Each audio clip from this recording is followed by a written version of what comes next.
है कि ये मोदी जी का विदाई भाषण था। अमलेंदु जी। राजीव जी, मुझे लगता है कि विपक्ष भी उसी हैसियत से दावा कर रहा है जिस हैसियत से प्रधानमंत्री दावा कर रहे थे कि अगली बार भी आकर के वही जो है देश की उपलब्धियों का बखान करेंगे। तो जो दावे प्रधानमंत्री कर सकते हैं वो दावे विपक्ष भी कर सकता है। कोई अभी तक संवैधानिक रूप से कोई रोक तो लगी नहीं है कि जो दावे प्रधानमंत्री कर सकते हैं वो विपक्ष नहीं कर सकता। हाँ, इस तरह की कोई संविधान में कोई नया कानून बन जाए, आईपीसी में कुछ इस तरह का बन जाए जो दावे प्रधानमंत्री कर सकते हैं वो विपक्ष नहीं कर सकता, वो विपक्ष नहीं करेगा। कुल मिला के स्थिति यही है राजीव जी की जनता को तय करना है कि नरेंद्र मोदी दोबारा आएंगे कि नहीं आएंगे, और आएगा तो कौन आएगा, तो ये जनता के ऊपर छोड़ा जाना चाहिए। प्रधानमंत्री कौन होते हैं प्रधान लाल किले से कहने वाले कि अगली बार भी मैं ही आऊंगा? अरे भाई, जनता नहीं चाहती, आपको जबरदस्ती आ जाएंगे आप क्या? मतलब फौज लेके चले जाएंगे? क्या करेंगे, मतलब कैसे आ जाएंगे आप अगली बार? तो जनता ही चुनेगी ना। या आपने कोई इंतजाम कर लिया है कि अब जनता की मत की कोई आवश्यकता नहीं है, या जो जिस तरीके से आरोप लग रहे हैं कि साहब 19 लाख ईवीएम जो है वो गायब है, तो उसका कुछ इंतजाम हो गया है? अगर इस तरह की कोई चीज है तो ठीक है, आप आएंगे, स्वागत है फिर आपका, फिर तो आप ही आ सकते हैं, कोई दूसरा नहीं आ सकता है। तो प्रधानमंत्री ने जिस तरीके से वहां से बातें की, तो मुझे लगता है कि वो भी एक संवैधानिक दायरे के अंदर बातें नहीं थी। विपक्ष जो कह रहा है वो निश्चित तौर पर अपने दावे पेश कर रहा है, वो कह रहा है हम जनता के बीच है, हम जनता की बात सुन रहे हैं। तो जनता क्या बात के आधार पर हम कह रहे हैं कि अब आप नहीं आएंगे? जिस भी विपक्षी नेता ने कहा कि उनका यह आखिरी भाषण है प्रधानमंत्री के तौर पर लाल किले से, सबने यही कहा कि जनता जो है वो तैयार बैठी है अपना हिसाब किताब चुकता करने के लिए। लेकिन प्रधानमंत्री ने कतई नहीं कहा कि जनता जो है मुझको जो है दोबारा चुन करके भेजेगी या जनता मुझको चुन करके भेजे। तो ये मुझे लगता है कि दोनों के बीच का एक अंतर जो है साफ तौर पर देखा जा सकता है कि विपक्ष जो है जो बात कह रहा है वो जनता के मूड के आधार पर कह रहा है। प्रधानमंत्री जो कह रहे हैं वो अपने अहंकार के उसमें कह रहे हैं, और शायद वो स्वयं को भारत से भी बड़ा समझने लगे।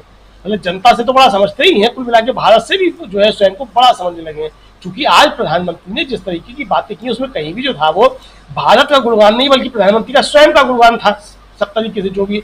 अच्छा, ये बड़ी अच्छी बात है कि हमको 70 सालों में ऐसा पहला प्रधानमंत्री मिला है जो अपना ही गुणगान करता है, देश का गुणगान करता ही नहीं है। तो अब ये भी देखने की स्थिति है कि क्या क्या है, मतलब ठीक है आपको इंडिया से चुनाव हो सकती है भाई, भारत से चुनाव क्यों हो? अच्छा, एक और मजे की बात है, संसद के अंदर माँ भारती थी, वो लाल किले पे आके माँ भारत माता हो गई। यानी संसद में जब प्रधानमंत्री बोल रहे थे राहुल गांधी के भाषण के बाद, प्रधानमंत्री ने एक बार भी भारत माता शब्द इस्तेमाल नहीं किया, माँ भारती इस्तेमाल करते थे, जबकि राहुल गांधी तो भारत माता कह रहे थे। तो प्रधानमंत्री पहले तय करें कि उनके लिए भारत माता या माँ भारती है, क्योंकि माँ भारती जो संघ परिवार की है, भारत माता इस देश की है। तो प्रधानमंत्री पहले तय करें कि उनकी जो है वो भारत माता है कि माँ भारती है।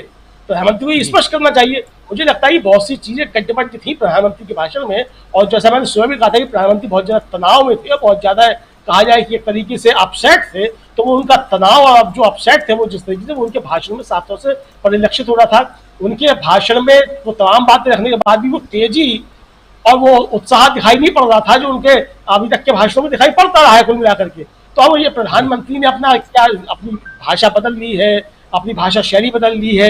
ये भी हो सकता है कि भाषा शैली बदल ली हो, समझ रहे हो कि चुनाव आ रहा है, जनता को तय करना है, तो थोड़ा विनम्र होने की आवश्यकता है। तो विनम्रता दिखावे के लिए ही जो है हो रही हो तो वो कर रहे हैं, क्योंकि ये सिखाया जाता है। मुझे सुना है कि संघ परिवार में जो है कि वही विनम्र बनना जो किस तरीके से होता है, आप भले अंदर से विनम्र ना हो लेकिन ओढ़िए आप विनम्रता। तो उसे ओढ़ने की कोशिश कर रहे हो विनम्रता, लेकिन वो ओढ़ नहीं पा रहे हो, तो उसमें घबराहट जो थी वो सामने आ गई। तो कुल मिला के राजीव जी जो परिस्थितियां मुझे लगता है कि विपक्ष भी अभी तैयार है, प्रधानमंत्री भी तैयारी कर रहे होंगे, कुछ लोग तैयारियां तो होंगी, चाहे सत्तान मलिक के मुताबिक तैयारियां कर रहे हो या प्रशांत भूषण के मुताबिक जो तैयारियां वो कर रहे हो, या वास्तव में भारतीय जनता पार्टी चुनाव की तैयारियां करती है वो तैयारियां कर रही हो, लोग समझ ही नहीं पा रहे हो कि चुनाव की तैयारियां भी कर रहे हैं। तो जो भी तैयारियां हैं मुझे लगता है कि प्रधानमंत्री ने आज लाल किले से जो है एक तरीके से वो चुनाव के में जाने का संकेत दे दिया, और उन्होंने बता दिया है कि 2024 चुनाव तक जो है वो लगातार वो चुनावी भाषण ही देंगे, और यहाँ से आज उन्होंने चुनावी भाषण की शुरुआत कर दी है।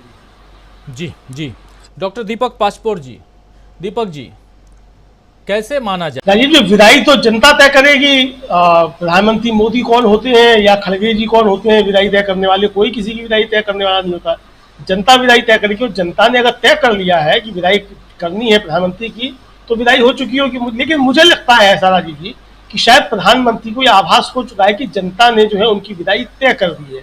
तो प्रधानमंत्री आज जिस सुर में बोल रहे थे उससे ये आभास जरूर लगता था कि उन्हें जनता के ऊपर जो भरोसा नहीं रहा है, क्योंकि जनता के ऊपर भरोसा होता तो जनता से आशीर्वाद मांगते, प्यार मांगते कि भाई मुझको फिर से बुलाना।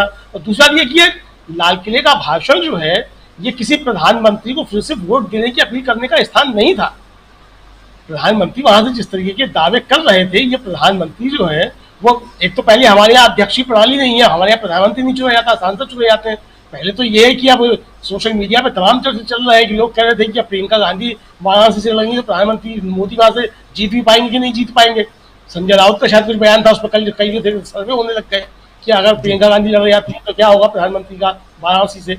अब प्रियंका गांधी लड़े या नहीं लड़ेंगे, वाराणसी में प्रधानमंत्री की स्थिति अच्छी नहीं है इस समय। फिलहाल तो ये है, अगर इंडिया का गठबंधन मजबूती के साथ जैसे आज है और यही रहता है तो प्रधानमंत्री के लिए दिक्कतें हैं निश्चित तौर पर वाराणसी में।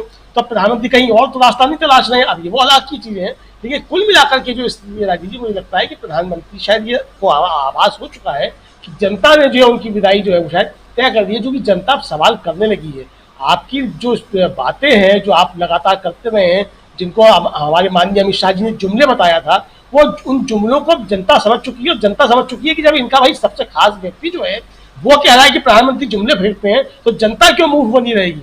जनता भी समझ रही है कि भाई ये जुमले फेंकते हैं, भाई आपका सबसे नजदीकी व्यक्ति बता रहा है कि प्रधानमंत्री जुमले फेंकते हैं। तो जनता को भी विश्वास है कि प्रधानमंत्री के जुमले जो हैं वो जनता के काम आने वाले नहीं है। तो इसीलिए प्रधानमंत्री को ये आवाज है कि शायद जनता ने विदाई तय कर दी है। जी, जनता ने विदाई तय कर दी है। विपक्ष कह रहा है कि अगली बार स्वतंत्रता दिवस का बहुत बहुत बधाई, शुभकामना। भारत के लोग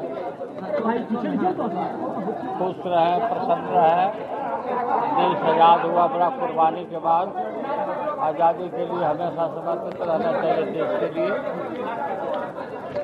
और सभी शहीदों को मैं श्रद्धांजलि अर्पित करता हूँ। राष्ट्रपिता महात्मा गांधी शहीद, नेताजी सुभाष चंद्र बोस, आज़ाद